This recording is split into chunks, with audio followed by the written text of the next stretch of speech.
নির্বাচন কমিশনের সামনে থেকে বিএলওদের বিক্ষোভের ছবি সম্ভবত আসছে। আমরা অর্কদীপ্তর সাথে যোগাযোগ করার চেষ্টা করব, যে ছবি আপনাদের অন্তত দেখাচ্ছি। বিএলওরা তারা ইতিমধ্যেই নির্বাচন কমিশনের সামনে তারা বিক্ষোভ দেখাচ্ছেন। কি ইস্যুতে আবার নতুন করে বিক্ষোভ শুরু হলো, ঠিক কি অভিযোগ তুলছেন বিএলওরা, আমরা সরাসরি জানার চেষ্টা করব।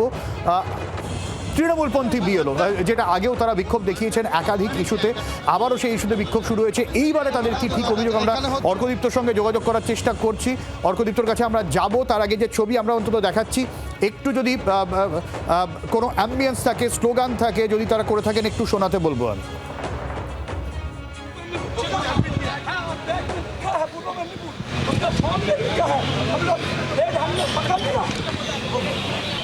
वीडियो एक बार दिखाइए ना। दादा के बोलता हूँ पूर्व मेदिनीपुर से एक मिनट दादा बोलते दादा दाड़ो दाड़ो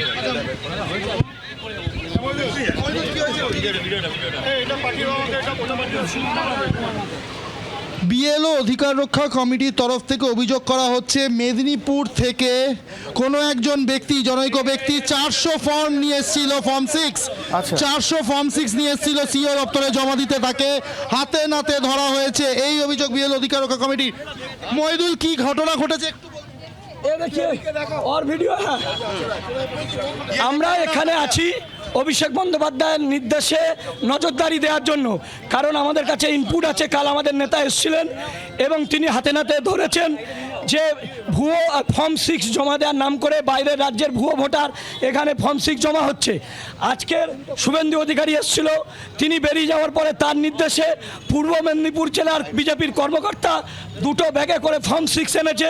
তাকে তখন আমরা চেক করলাম, সে অ্যাডমিট করেছে, ভিডিও আছে, যে ফর্ম 6 নিয়ে ঢুকেছে, ঢোকার পরে বেরিয়ে এসছে। কতগুলো ফর্ম 6 ছিল? তার কথা অনুযায়ী 400 ফর্ম 6। 400 ফর্ম 6 একজন জমা করতে পারে না। সুতরাং বৈধ ভোটারদের লজিকই ডিসক্রিমিনেশন নাম করে বাতিল করছে। আর ভিতরে ঢুকতে পেরেছিল? সে ভিতরে ঢুকে জমা করে চলে এসছে, ব্যাগ নিয়ে ঢুকেছে, খালি হাতে বেরিয়েছে। আমরা তাকে যখন ধরলাম, পুলিশ তাকে আমাদেরকে লাঠিচার্জ করলো, করে পুলিশ সরিয়ে দিল, এই হাতে কেটে গেছে এবং তাকে নিয়ে গেছে। আমরা বলেছি তাকে গ্রেপ্তার করতে হবে এবং নির্বাচন কমিশনকে বলতে হবে যে এই ফর্ম ভুয়ো ফর্ম কিনা প্রকাশ করতে হবে, সিসিটিভি ফুটেজ সহ।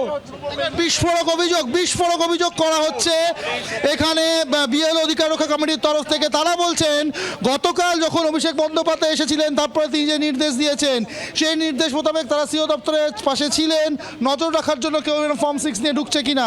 তাদের মতে মেদিনীপুরের একজন শুভেন্দু অধিকারী বেরিয়ে যাওয়ার পর প্রায় 400 ফর্ম 6 নিয়ে ভিতরে ঢোকেন জমা দেওয়ার জন্য। ওনারা বলছেন যে ওই বিজেপি নেতাকে হাতে নাতে ধরে ফেলেছিলেন, তারপর কি হলো? মানে উনি কি আছেন সেখানে, না উনি চলে গেছেন, বা উনি যে ফর্ম 6 নিয়ে এসেছিলেন যে তারা দাবি করছেন, ওই ভিডিওটা আছে যেখানে স্বীকার করছেন তিনি?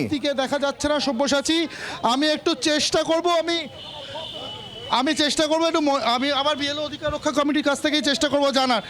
আচ্ছা, উনি কি বেরিয়ে গেছেন? উনি কি ধরার চেষ্টা করছেন? ওনাকে পুলিশ ছাড়িয়ে নিয়ে গেছে। এখন ওকে গ্রেপ্তার করতে হবে এবং যে ফর্মগুলো জমা করেছে তাকে তার পূর্ণাঙ্গ প্রকাশ করতে হবে, এই আমাদের দাবি। পুলিশ তাকে নিয়ে গেছে, তাকে গ্রেপ্তার করার দাবি জানাচ্ছেন তারা। এই মুহূর্তে কিন্তু আরও পুলিশ ফোর্স এই ডিপ্লয়েড রয়েছে। ও বিস্ফোরক অভিযোগ জানানো হচ্ছে বিএলও অধিকার রক্ষা কমিটির তরফ থেকে। এই মুহূর্তে কিন্তু রীতিমতো উত্তপ্ত সিও দপ্তরের বাইরের অংশ। সঙ্গে থাকো একটু, যদি তুমি চেষ্টা করো। ওনারা যে দাবি করছিলেন যে ভিডিও ফুটেজটা রয়েছে যেখানে তিনি স্বীকারোক্তি করেছেন ফর্ম 6 জমা দেওয়ার, ওই ভিডিওটা একটু জোগাড় করার চেষ্টা করো, আমরা তাহলে চালাতে পারবো। ততক্ষণে আমি যে সকালবেলা মুখ্যমন্ত্রী মমতা বন্দ্যোপাধ্যায়, আপনারা জানেন গতকাল অভিষেক বন্দ্যোপাধ্যায় নির্বাচন কমিশনের দপ্তরে গিয়েছিলেন এবং সেখানে একই অভিযোগ করেন যে ফর্ম 6 জমা দেওয়ার বিষয়টা, ফর্ম 6 ভুয়ো ফর্ম 6 জমা দেওয়া হয়েছে বিজেপির তরফ থেকে। এবং অভিষেক বন্দ্যোপাধ্যায়ের গতকাল অভিযোগের পর আজ মমতা বন্দ্যোপাধ্যায় 30,000-এর হিসেব দিয়েছেন। কি বলেছেন শোনাই। পঞ্চায়েত থেকে শুরু করে, টাউন থেকে শুরু করে, ব্লক থেকে শুরু করে, লক্ষ্য রাখুন কোথায় কি হচ্ছে। আমরা প্রমাণ করে দিয়েছি, বস্তা বস্তা কাগজ কালকেও নির্বাচন কমিশনে 30,000 নাম জমা দিয়েছে। তারা বাংলার কেউ নয়, সব ভিনদেশি। কেন দিয়েছে? বাংলার রাজ্যটাকে তুলে দিতে চায়। অর্থাৎ যে অভিযোগ অনেকদিন আগে রাহুল গান্ধী মমতা বন্দ্যোপাধ্যায় তুলেছিলেন সেই অভিযোগ, ভোটের আগে আবার অভিষেক বন্দ্যোপাধ্যায় সুর ধরালেন, সুর আরও চড়িয়েছেন মমতা বন্দ্যোপাধ্যায়, এবং তার জের এই মুহূর্তে নির্বাচন কমিশনের সামনে আমরা দেখাচ্ছি, যেখানে বিএলও অধিকার রক্ষা কমিটি যে কমিটি রয়েছে তাদের নতুন করে দাবি যে বিজেপির একজন পূর্ব মেদিনীপুরের তিনি নাকি প্রায় 600-700 ফর্ম 6 এনেছেন এবং সেই ফর্ম 6 নির্বাচন কমিশনে জমাও দেওয়া হয়ে গেছে এবং হাতে নাতে তাকে ধরা হয়েছে এবং একটা স্বীকারোক্তি ভিডিও নাকি রয়েছে, সেটা আমরা জোগাড় করার চেষ্টা করব। পুলিশের বিরুদ্ধে অভিযোগ উঠছে পুলিশ নাকি লাঠিচার্জ করেছে তাদের ওপরে এবং তাকে ছাড়িয়ে নিয়ে চলে গেছে। এবার হইচই ফেলা, চাঞ্চল্যকর অভিযোগ বিএলও অধিকার রক্ষার কমিটির যারা রয়েছেন, যেসব বিএলওরা রয়েছেন, এবং সেই অভিযোগ নিয়ে তারা এখন নির্বাচন কমিশনের সামনে রয়েছেন এবং তারা বিক্ষোভ দেখাচ্ছেন, যেখানে নির্দিষ্টভাবে তৃণমূল কংগ্রেস অভিযোগ তুলছে ভিন রাজ্যের ভোটার তাদেরকে এ রাজ্যে ভোটার কার্ডের নাম তোলানো হচ্ছে যাতে তারা ভোটটা দিয়ে দিতে পারে বিজেপির হয়ে, যে অভিযোগ আগে হয়েছে। সুকান্তবাবু, আপনার মনে আছে রাহুল গান্ধী ফ্লোটিং ভোটারের থিওরি এনেছিলেন, একেবারে বড় বড় স্ক্রিনে নাম ধরে ধরে দেখিয়েছিলেন, কোথাকার ব্রাজিলিয়ান মডেলের ছবি তার সামনে এনেছিলেন। মমতা বন্দ্যোপাধ্যায় ভুতুরে ভোটারের অভিযোগ তুলেছিলেন, অভিষেক বন্দ্যোপাধ্যায় আবার সেই একই ইস্যু আনলেন ঠিক ভোটের আগে, এবং এখন তো নাকি দাবি নাকি হাতে গরম প্রমাণ।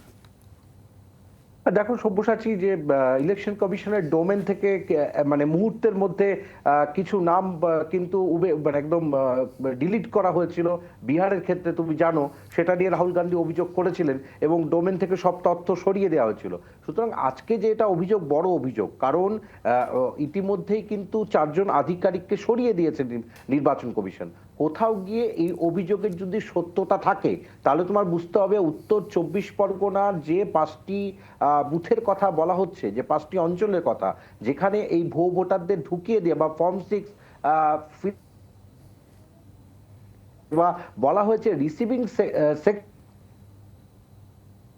না একটু নেটওয়ার্ক, তাহলে কিন্তু নির্বাচন কমিশনের সামনে বড় চ্যালেঞ্জ। মানে নির্বাচন কমিশনের এই যে মানে ট্রান্সপারেন্সি, সেটা কি আদৌ থাকছে? কারণ যে অভিযোগগুলি রয়েছে তারা বলছে ভিডিও রয়েছে, এবার নির্বাচন কমিশনের বিরুদ্ধে খোদ অভিযোগ।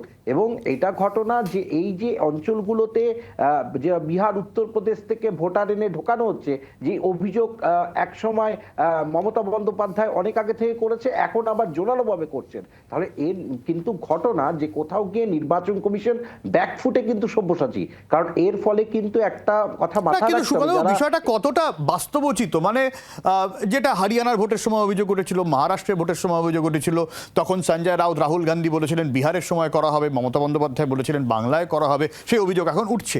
এটা হয় যে মানে 500-700-1000টা হরিয়ানার লোক, সেই ভোটারই নাকি মহারাষ্ট্রে চলে আসছে, সেই লোকই আবার মানে বাংলায় চলে আসছে, এটা বাস্তবে সম্ভব না। আমার মনে হয় যে স্ক্রুটিনি প্রক্রিয়া, যে প্রক্রিয়ার মাধ্যমে নির্বাচন কমিশন এসআইআর প্রক্রিয়াটাও চালিয়েছে, সেখানে নিয়ে তার এগুলো কিন্তু অভিযোগ। আমি আবারও বলছি, নির্বাচন কমিশন কিন্তু পুরোপুরি তুমি স্টার মার্কস দিতে পারো না।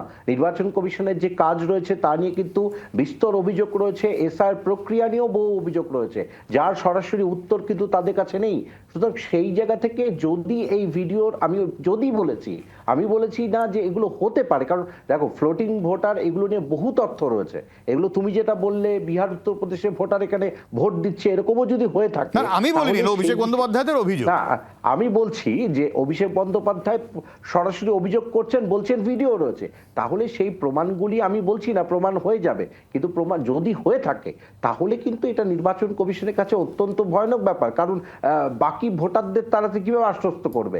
আর আরেকটা বিষয় যে এগুলো হওয়াটা কিন্তু অত সহজ নয়, যে বিএলওরা নিজেরা কালেক্ট করেছিল এনুমারেশন ফর্ম এবং বিলি করা হয়েছিল, সেখান থেকে এখন তো আবার এই ভোটারের সাথে আধার লিঙ্ক সবকিছুই আছে, মানে আমাকে তো করতে হলে যে টেকনিক্যালিটিস গুলো আছে এটা তো টাফ, মানে সবকটাই তো রেকর্ড হয়ে যাবে সেন্ট্রাল সার্ভারে। একদম, আমি সেটাই বলছি যে পুরো যদি এই সত্যতা কতটা ধোপে টেকে সেটা বড় বিষয়। কারণ এই অভিযোগ করে নির্বাচন কমিশনকে চাপে রাখার কৌশল, এটাও তোমায় বুঝতে হবে, এটা চাপে রাখার কৌশল যে কোনোভাবে নির্বাচন কমিশনকে। কিন্তু এই যে আধিকারিকদের যে বদলি করে দেওয়া হলো, সেই বিষয়ে কিন্তু অনেকে ভাবছে এই কারণে কি বদলি করা হলো, এই প্রশ্নটা কিন্তু থাকছে। সুতরাং কোথাও গিয়ে এই স্ক্রুটিনি প্রক্রিয়াটা, যে প্রক্রিয়ার মাধ্যমে এসআইআর হয়েছে, এটা কিন্তু তাদের ডোমেনে থাকবে বা আছে, বা তথ্যগুলো থাকবে। থাকবে, এখান থেকে আমার মনে হয় না তথ্যের কোনো গরমিল করা অত সহজ হবে বা করেছে। সুতরাং এটা অভিযোগ। সুতরাং সব্যসাচী, এটা বলতে গেলে নির্বাচন কমিশনের সঙ্গে সম্মুখ সমরে কিন্তু এই রাজ্যের সরকার, সেটা কিন্তু অন্য কোনো জায়গায় সমস্যাটা এত তৈরি হচ্ছে না অন্য রাজ্যগুলোতে বা কেন্দ্রশাসিত অঞ্চলে যেখানে ভোট হবে। এখানে হচ্ছে এই কারণে যে নির্বাচন কমিশনকে চেষ্টা করা হচ্ছে একটু হলেও চাপে রাখার জন্য। না, আরেকটা সুকান্তবাবু শেষ প্রশ্ন করি, কারণ আমার মনে আছে যখন রাহুল গান্ধীর এই অভিযোগ তোলেন তখন বলা হয়েছিল বিজেপির তরফ থেকে আপনারা মামলা করছেন না কেন। আলটিমেটলি তো মামলা হলো না, এক্ষেত্রে তার মানে টেকনিক্যালি তৃণমূলের মামলা করা উচিত। একদমই, আমি তো ওটাই বলছি, যদি তার কাছে তথ্য প্রমাণ থাকে তাহলে অবশ্যই নির্বাচন কমিশন, এমনিই তো তুমি দেখেছো হাইকোর্টে গিয়েছে, আমাদের তো জুডিশিয়াল অফিসাররা এই এসআর প্রক্রিয়াটা করছে, এটা কিন্তু এমন নয়, তারা যেতেই পারে। কিন্তু ওই যে বললাম, রাহুল গান্ধী কিন্তু যখন এই অভিযোগগুলো এনেছিলেন তারপরে কিন্তু তিনি কোনো কোর্টের কাছে যাননি। এটা কিন্তু মানুষের কাছে আবার প্রশ্ন থাকছে যে আদৌ কি তার কাছে সেই তথ্য প্রমাণ ছিল।